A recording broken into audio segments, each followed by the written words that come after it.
Seja bem-vindo ao nosso podcast A Verdade 369. Estamos aqui mais uma vez, né? Eu e meu amigo Jair Tavares, do canal JT Notícia BR, trazendo para vocês informação e notícia do que acontece no Brasil e no mundo. Presidente, para desfazer uma narrativa totalmente inverídica. Até um dos nobres advogados disse uma questão de terraplanismo. Aqui seria muito semelhante. Se criou uma narrativa, assim como a Terra seria plana, o Supremo Tribunal Federal estaria condenando, abre aspas, velhinhas com a Bíblia na mão, fecha aspas, que estariam passeando num domingo ensolarado pelo Supremo Tribunal Federal, pelo Congresso Nacional e pelo Palácio do Planalto. Nada mais mentiroso do que isso, seja porque ninguém lá estava passeando, e as imagens demonstram isso, seja pelas condenações que eu peço para colocar para facilitar. Nós até agora, presidente, eu repito, em 1.494 ações, reafirmamos a competência do Supremo Tribunal Federal para todos os casos relacionados ao dia 8 de janeiro. Nós tivemos já 1.029 condenações, 7 absolvições e ainda há 439 ações penais em andamento. Dessas condenações e ANPPs, 1.029. Das condenações, foram 497 condenações. 50% das condenações, 249 condenações, foram apenas penas privativas de liberdade inferiores a 3 anos. Então, das 497 condenações, metade penas inferiores a 3 anos, substituídas por penas restritivas de direitos. As outras, entre 11 anos e 6 meses e 17 anos e 6 meses. Condenados a penas de 17 anos, 43 dos 497 condenados, menos de 10%, e aí porque a culpabilidade devidamente comprovada na dosimetria da pena demonstrava maior gravidade. Agora, o importante aqui, presidente, isso é muito importante, é que das 497 condenações, só 43 têm mais de 60 anos. E, na verdade, se nós pegarmos mais de 70 anos, que foram imagens utilizadas, são 7 condenações. Então, de 497 condenações, e lá também o gráfico, entre 70 a 75 anos, 7. 60 a 69, 36. Ou seja, a grande maioria até 59 anos, 454 condenações. Então, essa narrativa que se criou e se repete através de notícias fraudulentas pelas redes sociais, fake news, de que são mulheres, só mulheres, e mulheres idosas. É totalmente mentirosa. Mulheres são 32% condenadas, homens quase 70%, 68%, e, como eu disse, somente 7 pessoas condenadas com mais de 70 anos. De sorte que eu, num exercício assim de humildade judicial, e aqui o ministro Alexandre de Moraes citou um caso que eu pedi vista recentemente, do caso do batom.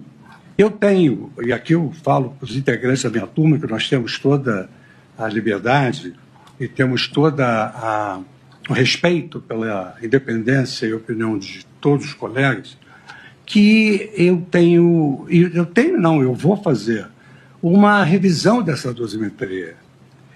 Porque se a dosimetria ela é inaugurada pelo legislador, a fixação da pena é do magistrado. E o magistrado o faz à luz da sua sensibilidade do seu sentimento em relação a cada caso concreto. E o ministro Alexandre, com o seu trabalho, ele explicitou a conduta de cada uma das pessoas. E eu confesso que, em determinadas ocasiões, eu me deparo com uma pena exacerbada. E foi por essa razão, ministro Alexandre, dando uma satisfação à Vossa Excelência, que eu pedi vista do caso, desse caso, que eu quero analisar o contexto em que essa senhora se encontrava. Eu quero analisar. Eu sei que Vossa Excelência tem a sua opinião, já exteriorizou. Nós julgamos sob violenta emoção após a verificação da tragédia do 8 de janeiro. Eu fui ao meu ex-gabinete, que a ministra Rosa era minha vice-presidente, e vi mesa queimada, papéis queimados. Mas eu acho que os juízes, na sua vida, têm sempre de refletir dos erros e dos acertos, até porque, como o ministro Dino, de uma certa forma mais lúdica, destacou, os erros autenticam a nossa humanidade. Debaixo da toga bate o coração de um homem. Então, é preciso que nós também tenhamos essa capacidade de refletir e que muitas vezes aqui é utilizado como evoluir o pensamento ou evoluir, dependendo da ótica de alguns. Só queria pedir vênia a vocês para eu terminar de concluir, que aí depois eu acho a palavra. De sorte que, à luz de tudo quanto aqui o ministro Alexandre expôs, porque era uma grande preocupação minha saber quem fez o quê numa denúncia extremamente ampla e... Eu, particularmente, participei e tenho a honra de ter participado do processo de resistência à ditadura. Pessoal, dizer que Dilma Rousseff, José Dirceu e Lula lutavam pela democracia, pela liberdade, pelos direitos humanos é uma falsificação histórica, patrocinada por grande parte da mídia, agora em 2025 por artistas e falsos intelectuais. São essas mesmas pessoas que são contra a anistia do dia 8 de janeiro. Assistam esse filme e tirem, por favor, as suas conclusões. Um forte abraço.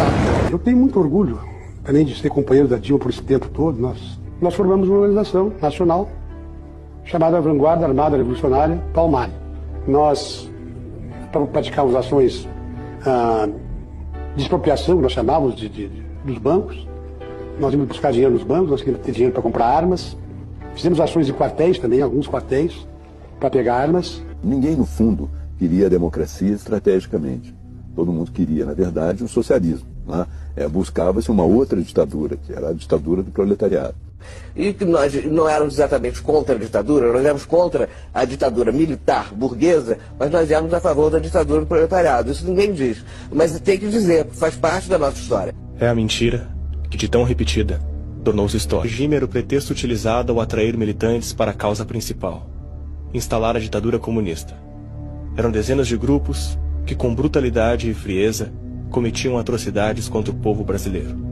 Entre os grupos terroristas que tiveram maior destaque neste período sombrio estavam ALN, Colina, o MR8, PCdoB, VPR, Par Palmares e MRT. Estes grupos eram formados por pessoas que protagonizaram nos anos seguintes a política no Brasil. Entre elas está Dilma Vana Rousseff, que pertenceu aos grupos Polop, Colina, Par Palmares e virou presidente do país em 2011. Os grupos que Dilma participou foram responsáveis por diversos atentados, assaltos, sequestros e assassinatos. Outro nome que protagonizou o terrorismo brasileiro foi Carlos Marighella. Junto com grupos ligados à teologia da libertação, foi responsável pela criação do grupo terrorista mais perigoso do país, a Aliança Libertadora Nacional. Autor do livro Mini Manual do Guerrilheiro Urbano, publicado em junho de 1969, Marighella divulga todas as táticas e objetivos dos grupos terroristas que seguiam à risca seus ensinamentos cruéis. Matar policiais e membros do exército, preparar bombas, assaltar, sequestrar, fazer terrorismo e executar colegas que desertassem. No ano de 2013, Marighella foi homenageado em sessão solene no Senado Federal pelo que chamaram de luta social, assim como filmes exaltando seus feitos foram produzidos pela esquerda, que aplaude e comemora a barbárie e a criminalidade. No dia 4 de setembro de 1969, a Aliança Libertadora Nacional de Marighella e o MR8 de Franklin Martins sequestraram o embaixador americano Charles Elbrick, com a exigência de que criminosos presos fossem soltos. Sem opção, os militares aceitaram o pedido e liberaram 15 presos. Entre eles estava José Dirceu, personagem que surgiria décadas mais tarde como guru da esquerda e ministro da Casa Civil, até ser condenado no maior esquema de corrupção da história do Brasil. Tiago Brenan, empresário estuprador condenado a cumprir 10 anos e 6 meses de prisão. André do Rep, líder do tráfico e assassino do PCC, condenado a menos de 15 anos e solto por um habeas corpus da justiça. O Wellington Batista Pereira, traficante, pego com mais de meia tonelada de cocaína, condenado a 10 anos de prisão. E agora, vejam isso, Débora Rodrigues, cabeleireira, presa há 2 anos por pichar uma estátua em Brasília no 8 de janeiro e prestes a ser condenada a 14 anos de prisão. Você acha que isso é justo? Parece que tem alguma coisa errada com a justiça do Brasil. E aí? O que tu achou? Mas eu verifiquei o seguinte, que... Mas, como sabemos que a justiça só funciona para um lado, né? E o lado errado, no lado certo, tá tudo certo. O problema é o seguinte, eles acham que o socialismo, o comunismo é uma coisa boa. Foi a coisa que mais destruiu e matou gente no mundo. No momento, como eu falo sempre a você, né? Tem uma história do seguinte. Tinha um cidadão, isso está no livro, até apresentei recentemente num vídeo aí anterior. Um cara que não gostava de política nem nada, né? Aí um sistema veio lá, perseguiu o cara que era gay. Como ele não era gay, não se interessou, não defendeu nada. Aí mais tarde veio e perseguiu os evangélicos. Como ele não era evangélico, não se incomodou, não fez nada. É uma metáfora? É uma metáfora. Aí mais tarde veio e perseguiu os católicos. E como ele não era católico, não fez nada, deixou para lá. E era o quê? Aí mais tarde vieram perseguir e bater na porta dele, pegaram ele. Como não tinha mais ninguém para defender. Entendeu? Então é assim, minha gente. Vocês estão vendo as coisas erradas, estão vendo o que está acontecendo aí e não estão fazendo, não estão reagindo em nada. Porque isso não me incomoda, não me afeta, não tem nada a ver comigo, eu sou neutro. Um dia bate na sua porta. Verdade. Por você não agir, aí o que vai acontecer com você. Mas é o seguinte, o povo, na forma geral, nós estamos vendo que não tem nada errado. O errado é o cara querer condenar uma coisa que não existe. Não existe, não foi provado. E inventa. Enquanto tem provas e provas de um cidadão, etc., e o cara é inocente. E volta, como você fala para você, volta a se cumprir aquela profecia. Neste mundo, onde o que é certo está errado.